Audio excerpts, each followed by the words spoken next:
Assalamualaikum warahmatullahi wabarakatuh. Selamat datang di Waalaikumsalam. Politik Hukum Minggu Malam.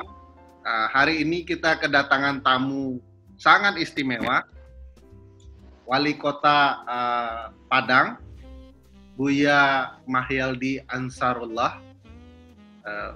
Beliau senior saya di Universitas Andalas, tapi pimpinan di Kota Padang. Nah, hari ini kita berbincang dengan Buya, begitu saya biasa memanggil beliau. Ada juga yang memanggil Pak Wali, tapi kayaknya lebih enak manggil Buya, gitu ya. Buya, terima kasih sudah datang, Buya. Mudah-mudahan Buya sehat-sehat selama pandemi ini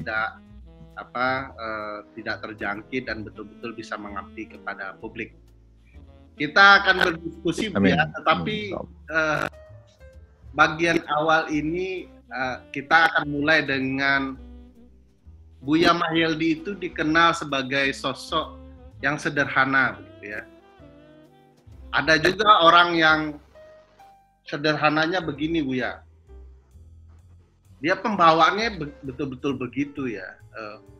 Mau dikasih yang mewah juga enggak cocok karena sudah berangkat dari lama ya hidup sederhana. Dan salah satu dari narasumber yang terpercaya yang saya dapatkan informasinya, Buya memang berangkat dari keluarga yang sederhana.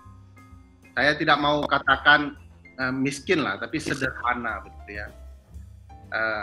Terutama saya tidak ingin nyinggung ibu, sudah kebanyakan ya, ibumu, apalagi Buya sosok ulama juga. Tokoh agama begitu ya, Ustadz yang tentu mengedepankan relasi ibumu baru ayahmu. Tapi saya ingin berangkat dulu dari sosok ayah, Buya. Ayah ini bisa Buya ceritakan nggak latar belakang beliau, pekerjaan beliau, dan aspek apa yang mempengaruhi Buya dari kehidupan beliau? Ya, terima kasih Pak Ferry atas pertemuan pada malam hari ini, dan mohon maaf beberapa kali agenda kita tertunda dan baru pada malam hari ini bisa kita laksanakan. Dan sekaitan dengan pertanyaan orang tua saya, dan khususnya adalah orang tua laki-laki, ya saya memanggilnya beliau adalah Apa. Ya, kalau di Minang kan Apa. Ya, dan itulah memang panggilan udah bisa ditebak itu. Ini orang kota atau orang kampung, kan? Kalau saya dipanggil oleh anak-anak Aba. Aba ya, kan? Nah, jadi Apa itu adalah panggilan orang kampung. Kalau panggilan orang kota ayah, ya kan? Nah, maksud itu sudah tergambar di situ, karena memang kehidupan orang tua kita, beliau adalah sebagai buruh. Kalau boleh saya katakan adalah buruh kasar, buruh angkat di pasar bawah Bukit Tinggi. Nah, itulah pekerjaan beliau. Dan beliau ini sebetulnya dari segi pendidikan beliau termasuk cerdas. Dari informasi teman-teman sebaya beliau, ya. Dan cuma ketika tamat SD, karena keadaan orang tua yang tidak memungkinkan dan juga kehidupan juga susah, maka beliau tidak bisa melanjutkan sekolah lanjutan selanjutnya. Nah, sehingga karena beliau yang tertua ya di keluarga dan juga banyak punya adik-adik. Nah, waktu itu beliau juga bertanggung jawab terhadap adik-adiknya, ya. Dan sehingga karena tidak sekolah, biasalah di kampung. Nah, kebetulan beliau ini di pasar. Kebetulan juga ada salah seorang adik dari Amai, ya, nih, kalau bapak saya memanggil orang tua beliau itu adalah Amai. Nah, jadi ada anak adik daripada Amai beliau ini nenek bagi saya, itu berjualan di pasar. Nah, maka itulah makanya kecil-kecil beliau udah ke pasar, ya. Dan sampai ketika saya sebagai anak beliau di SD, saya di sekolah di SD, itu beliau masih sebagai buruh angkat di pasar bawah Bukit Tinggi. Nah, dan alhamdulillah saya secara pribadi bangga dengan beliau. Ya, kenapa? Karena dengan keadaan bapak saya seperti itu dan mata pencariannya seperti itu, tapi perhatian beliau kepada pendidikan cukup tinggi. Kenapa? Salah satu tandanya adalah ketika dulu kita menerima rapor atau ada rapat-rapat, maka beliau lah yang hadir. Beliau hadir. Ya. Dan itu menunjukkan bahwasanya orang tua laki saya atau apa saya itu sangat peduli dengan pendidikan anak-anak. Dan itu juga menjadi semangat bagi kita ya untuk sekolah. Ya. Walaupun orang tua perempuan saya panggil ama, itu merasa berat untuk saya masuk kuliah. Ya, tapi orang tua laki-laki apa saya itu tidak pernah menyampaikan itu.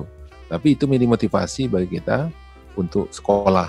Sehingga kami 7 bersaudara itu 6 orang itu mengecap perguruan tinggi. Ada adik saya yang tamat ITB, ada saya tamat Unpad, dan kemudian juga saya tamat UNAN, dan kemudian juga ada yang dari guru ya, PGTK dan yang lainnya.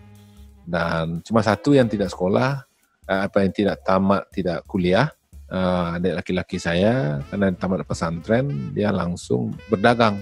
Nah itu yang lain-lainnya sekolah. Nah jadi itu yang memberikan semangat kepada kita karena orang tua mendampingi dan kemudian sangat peduli dengan pendidikan kita. Rasa-rasanya kalau seandainya kita tidak serius belajar, kita tidak sungguh-sungguh, rasanya kita durhaka kepada beliau. Nah, sehingga itu menjadi motivasi bagi kami ya untuk belajar. Dan kemudian juga bagaimana keuletan beliau di dalam berusaha. Ya, itu kalau pergi ke pasar itu pagi, kemudian pulangnya sudah malam dan beliau pakai sepeda. Pernah suatu ketika beliau itu sakit. Dan kemudian beliau pulang hari hujan itu saya menjemput beliau ya, dan sehingga ketika menjemput itu hujan, saya bawa payung, kemudian saya jatuh naik sepeda sehingga ada kawat payung itu masuk ke paha saya. Ya, sehingga robek paha saya ini. Masih ada tanda sampai sekarang ini. Ya, itu kenangan romantisme bersama apa ya? Ya, sama apa? Nah, itulah beberapa hal. Nah, tapi itulah beberapa hal-hal yang menyemangati kita, yang motivasi kita karena kepedulian beliau terhadap pendidikan. Lalu di umur berapa hijrah ke Pekanbaru, ke Dumai ya, Bu ya? Bu ya di umur itu hijrah ke Dumai itu ketika beliau sakit berat waktu itu ya. Sakit berat, dalam keadaan susah, paru-paru apa segala macamnya karena memang berhujan, berpanas, berdingin, kemudian sehingga tidak mungkin lagi di Bukit Tinggi karena dingin. Ya. Maka waktu itu hijrah ke daerah yang panas. Dumai. Maka hijrahlah ke Dumai. Pekerjaannya masih sama. Itu pekerjaan. Kalau di Dumai itu tukang becak. Nah, tukang becak penumpang. Nah, sama lah menguras energi. Dan ketika saya kelas 5 SD. Masih kecil juga ya pindah ke Dumai ya, Bu ya. Ada suatu hal yang menarik dari cerita yang saya dapat. Bagaimana Buya diajarkan tidak hanya soal peduli dengan kondisi ayah, keluarga dan segala macam ya, tapi ada semangat ingin buat keluarga lebih baik. Apa itu kan kalau setelah bekerja, beliau itu pulang misalnya membawa lauk pauk yang sebenarnya kan sudah sore itu, ikan-ikan itu ya. Tapi begitu Buya melihat ayah Apa selalu membawa ikan-ikan sore, gitu ya. Kalau ikan sore itu kan tidak segar lagi sebenarnya. Betul. Tiba-tiba Buya berpikir, saya harus membawa ikan segar pulang. Konsekuensinya, Buya bekerja bersama tukang ikan, tidak dibayar, tapi diberikan ikan segar untuk diberikan kepada Ama, agar Ama masak. Ini cerita siapa yang ngajarkan rasa ingin memberikan ke orang tua. Walaupun Apa pintar ya, cerdas, kan beliau sibuk itu ya. Dari mana datang rasa tanggung jawab ingin mensejahterakan quote and quote ya Ama, adik-adik dan segala macamnya, dengan bekerja jadi tukang lauk, tukang ikan begitu, lalu imbalannya ikan segar. Iya, jadi kalau kita di Minang, ya kan, kita anak laki-laki tertua. Kalau tidak ada orang tua laki-laki kan kita bertanggung jawab kepada keluarga. Dan itu memang dipesankan betul oleh kakek saya. Ya, jadi laki-laki yang paling gadang tuh bertanggung jawab. Kalau tidak ada orang kayak laki-laki, ya awak bertanggung jawab sadonya. Ya, jadi memang itu tertanam. Nah, bagi kita, dan itulah karena melihat situasi seperti itu, dan kita tahulah keadaannya, dan itu makanya saya menjelang subuh itu sudah keluar dari rumah. Ya, karena pergilah ke pelabuhan. Nah, pergi pelabuhan membantu pedagang ikan. Kebetulan pedagang ikan itu banyak orang Piaman di rumah itu. Ya, orang Pariaman ya. Nah, itu makanya dan dari situlah karena pergaulan, persaudaraan, rasa kekeluargaan bagi pedagang itu kan tinggi. Ya, saling bantu satu sama lainnya. Apalagi sama-sama berasal dari Minangkabau ya. Dan dengan membantu itu, maka imbalannya kita bawa ikan pulang. Dan itu enaknya pergaulan di pasar ikan itu, kalau kita sudah kenal dengan orang-orang yang jual ikan di sana, itu minta ikan 1 ekor itu bagi pedagang itulah sesuatu yang biasa. Nah, kalau ada 10 orang ya, 1 ekor masing-masingnya kan sudah 10 ekor. Nah, sehingga sudah bisalah adik-adik saya ya menikmati ikan yang sehat dan ikan yang segar. Nah, kemudian setelah itu pergi sekolah lagi. Pulang ke rumah, itu biasanya cuma hanya 1 jam sampai 1,5 jam. Setelah itu berangkat sekolah lagi. Jam berapa bangun tuh Bu ya? Iya. Sebelum subuh berarti bangun kan? Iya, sebelum subuh. Dan kemudian sudah pergi ke laut ya. Dan kemudian membantu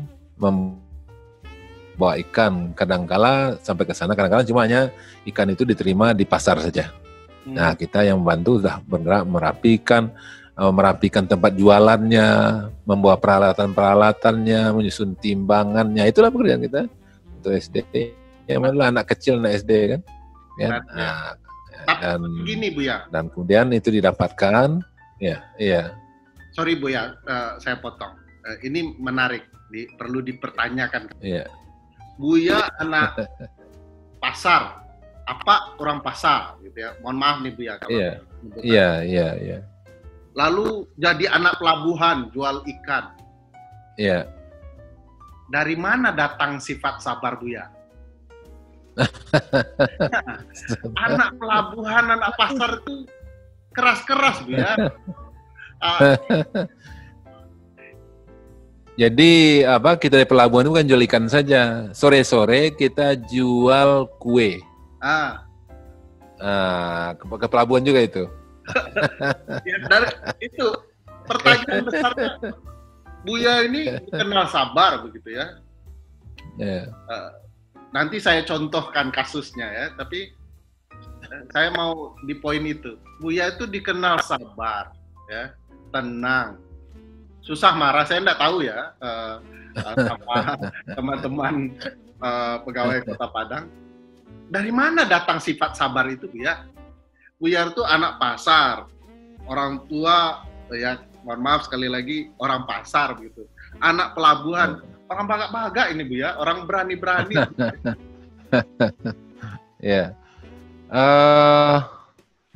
Ya, ketika kita di Dumai, itu walaupun kita bergaul dengan tempat-tempat seperti itu, tapi kebetulan saya tinggal dekat masjid di Dumai itu, ya.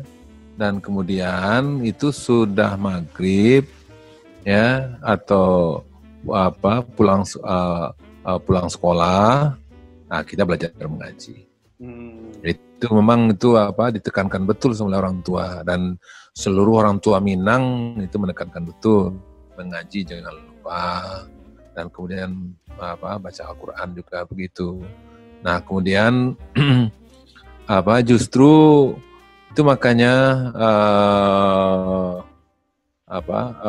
dengan pergaulan banyak orang, kita kenal banyak orang, dan kemudian ya alhamdulillah kita bisa memposisikan diri kita dengan setiap orang. Bahkan saya sempat mau diangkat menjadi anak angkat oleh orang Aceh. Jika di Dumai itu, ya, ketika saya membantu mereka untuk menjual koran. Ini kaki saya ini sebelah kanan ini dan sebelah kiri itu ada, kalau nggak salah ini ada kira 4-5 bekas knalpot motor. Karena jual kenapa? Kan kita mengantarkan koran, dan kemudian ketika mengantarkan koran itu kena knalpot kaki ini, kena buru-buru gitu kan. Ya, sehingga mengelupaslah kulit kaki ini kan, ya betis. Ini ada lebih kurang ini, masih ada sekarang bekasnya sampai sekarang. Ya, jadi karena bergaul dengan banyak orang, ya, dan kemudian alhamdulillah kita bisa menjadi teman untuk semua orang.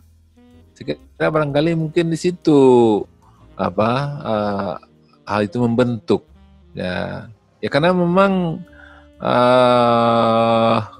karena untuk kita menjaga banyak punya teman itu, makanya waktu saya di Dumai itu teman saya sampai sekarang itu ketua LAM Riau itu senior saya di SMP. Dan kemudian sampai sekarang masih ketemu komunikasi yang baik, ya. Dan kemudian itu beliau duluan dari saya di SMP, senior saya, ya. Dan kemudian juga teman-teman saya yang di SD, di SMP, ya, sekarang ini juga masih terbangun komunikasi di Dumai sampai sekarang ini. Apalagi sekarang dengan media sosial yang mudah untuk berkomunikasi kan. Dan kalau saya ke sana itu pasti mereka ngumpul. Kalau biasanya saya undang ketika anak saya nikah misalnya gitu, teman-teman saya di rumah itu datang. Ini insya Allah ini kita bulan akhir tahunnya akan ada reuni nanti di sini. Oh berarti bisa gitu ya, bisa jadi begini, selesai di Kota Padang, selesai jadi Gubernur Sumbar, jadi Wali Kota Dumai. Kayak kayak gitu itu. Teman ya, itulah karena banyak, ya kita banyak ketemu sama orang Sumatera Utara juga. Itu ketika saya di Dumai itu, pokoknya kan Dumai itu kan sangat heterogen. Oh iya, betul. Sangat heterogen sekali, ya. Minang ada, semuanya ada di sana. Dan kemudian sampai sekarang saya punya teman dari masyarakat Tionghoa dari sana. Sampai sekarang ini teman saya itu kalau daerah Melayu masih teman dengan Tionghoa biasanya juga. Iya, banyak di sana. Dan alhamdulillah karena kita bisa diterima oleh banyak kawan-kawan. Ya barangkali kita itu mungkin terbentuk bagaimana kita memposisikan diri di hadapan teman-teman yang lain. Pantas sekarang di pondok Cina atau pecinan tidak ada lagi yang marah-marah sama pimpinan ya, karena no offense, tidak bermaksud kepada yang lain. Tapi Buya, relasi dengan banyak teman, melatih kesabaran, kemandirian, kalau saya dengar juga dilatih kepada anak-anak Buya. Misalnya ada yang sekolah kedokteran, masih jualan begitu. Buya tega begitu ya. Kan beda itu Buya. Buya anak bapak Buya yang guru angkat. Ini anak Buya, anak kedokteran. Bapaknya waktu itu wakil wali kota. Kenapa diwariskan penderitaan itu Buya? Ya, sebetulnya anak-anak saya ketika mereka di SD dan di SMP, di mana mereka sekolah, mereka sudah mencoba berusaha gitu. Ya, itu makanya cerita anak saya yang di kedokteran itu, dia mengadakan acara dan kemudian untuk mencari dana, maka jualan dia. Nah, untuk kegiatan, untuk membantu kegiatan yang diadakannya di sana gitu. Jadi bukan untuk belanjanya. Oke. Tapi untuk membantu kegiatan-kegiatan yang diprogramkan di kampus. Nah, itu dijualkan kepada teman-temannya juga kan. Dan juga kepada keluarga di kampus itu. Dan nah, saya ini kaget juga ya. Saya kaget juga kenapa kok dia punya inspirasi itu. Mungkin ketika dia di SD dulu, ya dia juga biasa itu dibelinya di luar gitu kan. Nanti ketika istirahat, nanti dia jualan juga pada teman-temannya. Nah, sehingga dari itu sampai Buya malu enggak? Oh, enggak. Justru saya bangga. Sama seperti bangganya saya kepada orang tua saya. Ya, yang memberikan pelajaran demikian. Dan itu makanya saya kaget juga sekarang ini ketemu saya dengan beberapa warga di Kota Padang. Itu sempat ada suatu keluarga saya temui, dia jualan main-mainan. Nah, dan kemudian saya tanyakan, di mana tinggal, berapa orang punya anak, dan kemudian mana anaknya. Nah, ada di antara mereka menjawab, itulah anak saya malu Pak melihat saya jualan seperti ini. Masya Allah. Nah, itu saya temukan di Padang itu. Dia ada seorang anak, ya, untuk membiayai anaknya itu, orang tuanya jualan mainan di pasar itu, sampai anaknya tidak mau ke sana karena malu. Tapi bagi saya tidak. Saya tidak mau itu, makanya ketika saya sudah anggota DPRD Provinsi Sumatera Barat, orang tua saya itu bolak-balik Padang Bukit Tinggi itu menjual ubi jalar di Impres 1. Nah, dan saya masih ingat waktu itu saya sering ke sana ketika orang tua saya jualan ke saya datang ke sana. Dan saya tidak merasa tersinggung, dan kemudian juga tidak, ini justru melihat orang tua seperti itu, itulah orang tua saya itulah ya mungkin keuletan ya, karena memang kehidupan dari kecil susah, maka sampai sekarang pun juga berusaha kan. Nah, mungkin itu makanya ketika beliau jualan di sana, saya juga sering ke sana, dan juga saya juga kadang-kadang juga bantu juga segala macamnya. Dan secara pribadi saya tidak merasa rendah dan seperti itu ya, karena itulah orang tua saya gitu. Nah, itulah ibu saya gitu kan.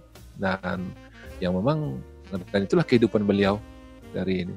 Dan ya sampai sekarang saya ajak ke di rumah dinas, beliau tidak mau. Biarlah kami di kampung saja. Ya ada sekali-sekali ke sini kan. Tapi lebih ini, itulah orang tua kan.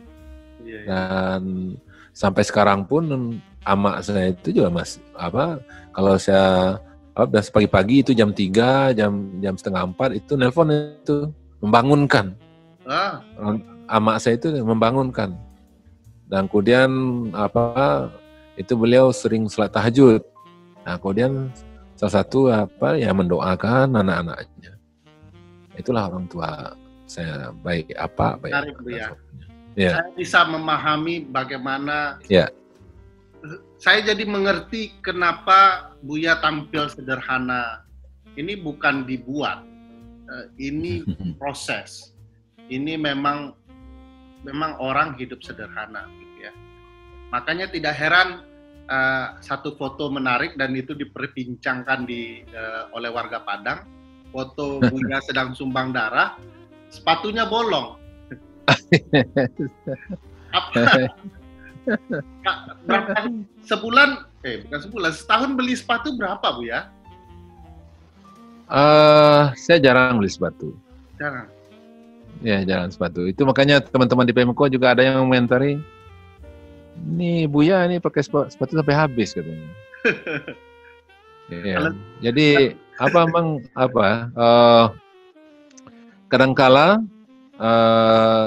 ya ada teman-teman itu karena melihat seperti itu, dia yang belikan saya sepatu. Ya, dia yang belikan saya sepatu. Tapi dan tidak ada konflik of interest kan, Bu ya, yang belikan sepatu? ya, artinya teman-teman yang sama kuliah, Okay. ya, dan kemudian ini, saya juga baru tahu juga kita ini kadang kita begitu gitu kan. Bu ya, Dan sampai ada yang berkomentar begitu. soal sepatu, Bu ya. Ini saya punya teman akrab, mungkin Bu ya kenal juga, namanya Pak Charles Simabura. Waktu dia punya kisah hidup kurang lebih sama dengan Buya. Waktu kuliah, sepatunya itu bukan bolong, tapi belah dua. Bukan belah, sepatu kulit itu tapaknya bisa belah dua. Padang itu punya tipologi cuaca yang kalau panas betul, kalau hujan terus kan. Nah, begitu hujan datang, kita merasa dia berbahaya. Karena sepatu dia itu akan masuk air kalau hujan, dan sampai di pos itu baunya luar biasa. Pertanyaan ke Buya, waktu Buya kuliah, dulu pernah mengalami juga enggak sepatu bolong dan mengalami akhirnya ya perjuangan sekolah, sepatunya kakinya jadi bau dan ya susah ganti sepatu karena orang tua ya kemampuannya begitu. Ya, lebih kurang lah. Lebih kurang lah.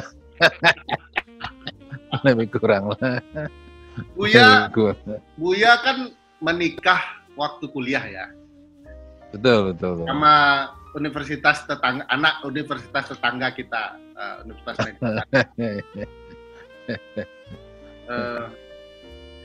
ada satu permasalahan serius, Bu ya. Iya. Ini mohon dijawab serius. Buya itu orangnya tenang, serius. Kemudian nikah di usia muda, begitu ya. Lalu setelah nikah, saya tahu sih strateginya ini, Bu ya, bagaimana mendapatkan istri ini, tapi strateginya jangan saya share, nanti bisa dipergunakan oleh anak-anak muda yang lain. Nanti sesinya beda itu. Ceritanya panjang. Nah, setelah nikah, ternyata kuliah lagi. Masih kuliah soalnya. Yeah. Hidup berpisah, begitu ya. Tapi hidup berpisah. Sulit ketemu istri karena sama-sama sedang kuliah, kos-kosan dipisah waktu itu, punya wisma masing-masing. Pertanyaan saya, apa yang Buya lakukan untuk istri supaya tetap romantis? Nah, ini agak orang sebenarnya. Ini luar biasa. Jadi memang setelah kita menikah, kita belum punya rumah kontrakan. Sehingga menjelang punya rumah kontrakan itu kita tinggal masing-masing di kos masing-masing. Nah, maka itulah di sana saya merasakan pacaran. Ya, sehingga saya sekali 1 minggu ya nanti saya ketemu dengan istri saya, atau kadang-kadang 2 kali seminggu. Ya. saya berkunjung ke tempat dia tinggal dan ya seperti saya kata tadi, maka di sanalah ya seperti orang pacaran lah gitu kan. Tapi kalau udah halal pacaran. Dan itu teman-temannya sekos itu sudah paham itu. Kalau saya ke sana mereka udah ditinggalkan saya berdua kan. Di ruang tamunya. Dan ya kita berbincang selama jam lah di sana. Dan itu memang tidak lama ya. Sampai kita setelah itu punya kontrakan dan kemudian kita tinggal bersama. Ya. Tapi kurang lengkap nih cerita Buya, saya ceritakan ya Buya sedikit. Merasa sok lebih tahu hubungan suami istri orang lain nih. Ini kisah romantis Buya selengkapnya yang publik tidak tahu ya. Dan Buya tidak cerita lengkap. Saya khawatir ini Buya lupa atau melupakan romantisnya.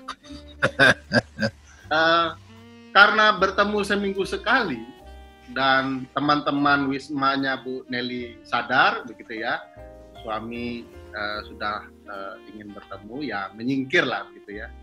Tapi kan pegangan tangan malu karena teman-teman datang. Yang dilakukan adalah injak-injak kaki begitu ya. Pertanyaan saya, sungguh pacaran yang tidak bermodal sekali Bu ya. Injak kaki, Bu Nelly bahagia gitu ya. Benar ya Bu ya? Ya, kira-kira begitulah. Menarik. Ini kisah yang menarik. Tetapi Buya, apa sih sisi romantis Buya setelah punya anak 9 ya Buya? Ya, alhamdulillah. Ya. 9 itu hakim konstitusi itu Buya. Hakim konstitusi. Kalau berani sih harusnya 13 mengalahkan Pak Irwan Praitno gitu ya. Kalau Buya mau terpilih sih harus mengalahkan itu. Mengalahkan itu ya. Apa sisi romantis lain dari Buya yang tidak diketahui publik dan itu Buya lakukan ke keluarga?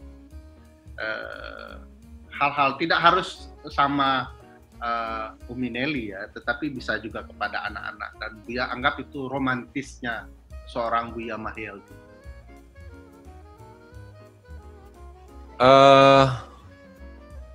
Ini menurut anak-anak saya gitu kan. Ya, anak-anak saya. Saya itu bagi anak-anak itu populernya ketika menggendong mereka. Itu semua anak saya lagunya sama. Apa tuh ya? Lagunya ada lagunya Muwahhidun Ana. Nah, itu persatuan. Nah, kemudian dia dalam bahasa Arab ya. Kemudian ada lagunya bahasa Arabnya ada Ghuraba gitu kan. Nah, itu bagi anak saya begitu. Kalau udah sekarang cucu saya itu kan, itu juga lagunya gitu kan. Karena mana ada lagu yang lain. Itu lagunya apa Bu ya? Kalau Muwahhidun Ana itu kan artinya persaudaraan kami, ya, kekompakan kami, gitu kan, persatuan. Kemudian kalau Ghuraba itu, ya, dalam hadis kan ada generasi gharib. Gharib itu kan ngasih yang aneh, ya. Jadi artinya itulah gambaran pemuda. Nah, jadi kenapa itu lagunya itu yang hafal kan? Karena enggak semua baitnya juga hafal gitu kan. Saya pikir ada hikmahnya di balik lagu ternyata. Dan itu bagi anak-anak itu menjadi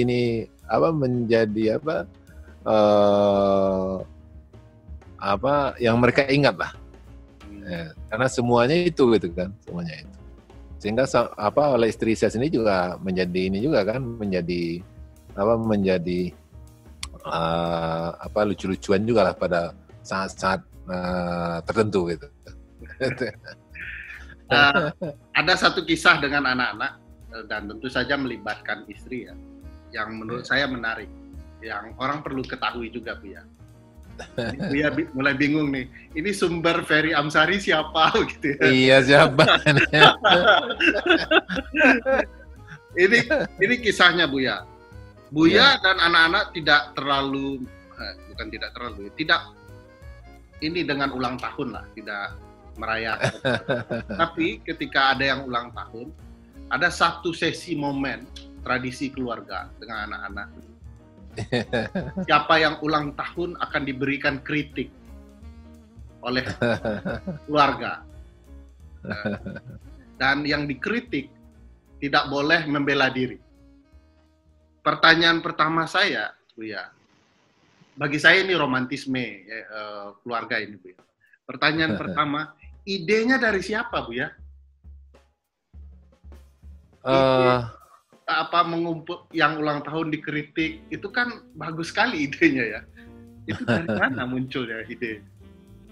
Jadi memang itu memang ketika ada yang ulang tahun kita menyebutkan syukuran. Nah, kita syukuran. Nah, syukuran itu kita jalan-jalan. Nah, sehingga biasanya saya naikkan ke kendaraan semuanya dan saya langsung nyopir, nyetir, dan kemudian istri saya, anak-anak semua naik ke dalam. Nah, sepanjang perjalanan maka yang syukuran tadi, yang ulang tahun tadi itu, nah itu menerima masukan, kritikan, masukan, atau juga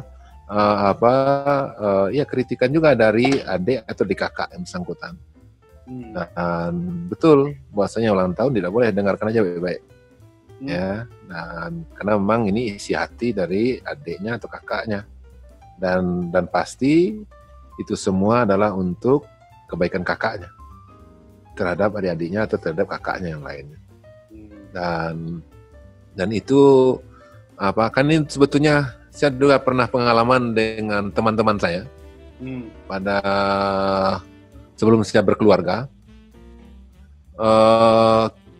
Dalam rangka untuk mencari solusi terhadap masalah yang kita hadapi waktu itu, karena kita mengelola kegiatan bersama, maka waktu itu kita untuk memperbaiki itu, maka kita yang beberapa orang itu kita duduk dua-dua.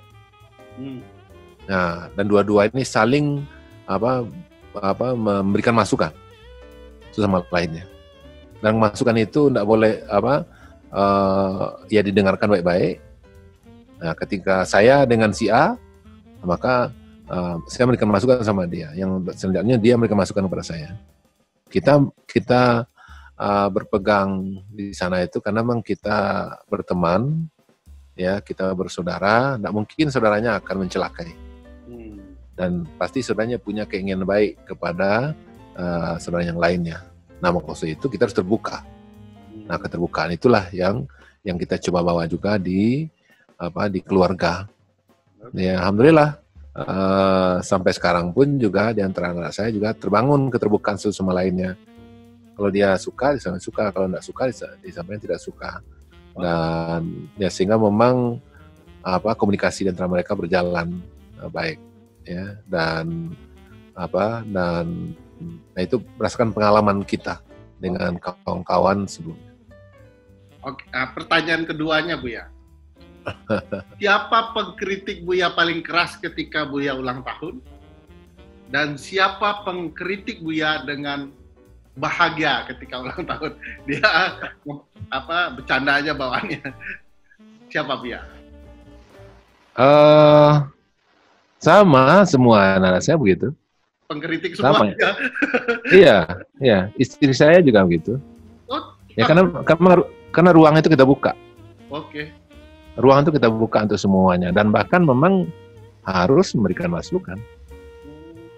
Ya begitu. Sesuai apa yang dia rasakan kan? Apa yang dirasakan, mungkin apa yang kita lakukan, mungkin ada yang dia rasakan ini, maka disampaikannya. Karena itu kan kita semua, kita hanya satu keluarga. Ada nggak yang mengkritik Buya terlalu sibuk? Oh, ada, bukannya dalam kritik. Itu ada di antara anak saya itu kakinya itu ditulisnya. Ditulisnya, tulisannya itu adalah ya anak saya namanya yang paling kecil, Ahda namanya. Ahda itu ditulisnya kakinya, Ahda sayang Buya, Ahda sayang Buya, Ahda sayang Buya, ditulisnya kaki sebelum kakinya. Tulisan-tulisan itu. Kenapa? Karena memang anak saya ini kan lahir ketika saya di DPRD provinsi. Nah, jadi anak yang terkecil. Dan kemudian setelah saya di DPRD provinsi kan saya sebagai wakil wali kota, ya kan? Nah, ini ya memang karena kesibukan itu apa segala macamnya. Nah, bentuk protesnya seperti itu. Nah, jadi nangis nggak? Ya? Apa respon ya, nangis nggak? Ya biasalah, tentu kita sayangi dan kemudian kita hibur dia. Dan kemudian sehingga dengan ketika kejadian itu maka ketika ada hari-hari tertentu ataupun juga ketika saya pulang atau ketika saya berangkat, pasti dia yang saya tanyai dulu. Dan kemudian juga ketika mau berangkat juga biasanya kalau dia di rumah maka pasti kita salaman dulu ketika berangkat. Jadi ya karena memang pada saat itu setelah menjadi wakil kota kan, itu kan kesibukan luar biasa dan kan waktu rapat atau segala macam dan dia memang merasakan. Nah, kalau yang lain pada masa-masa seperti yang tidak sesibuk itu merasakan dulunya. Ya. Ada sudah berumur berapa Bu ya sekarang? Sekarang ini dia kelas 3 SMP. Berarti sudah 15. Ada, karena Anda pengkritik Buya yang baik, tolong masuk Fakultas Hukum ya, supaya. Oke Buya, itu sesi pertama. Berikutnya kita kuis Buya. Kuis ini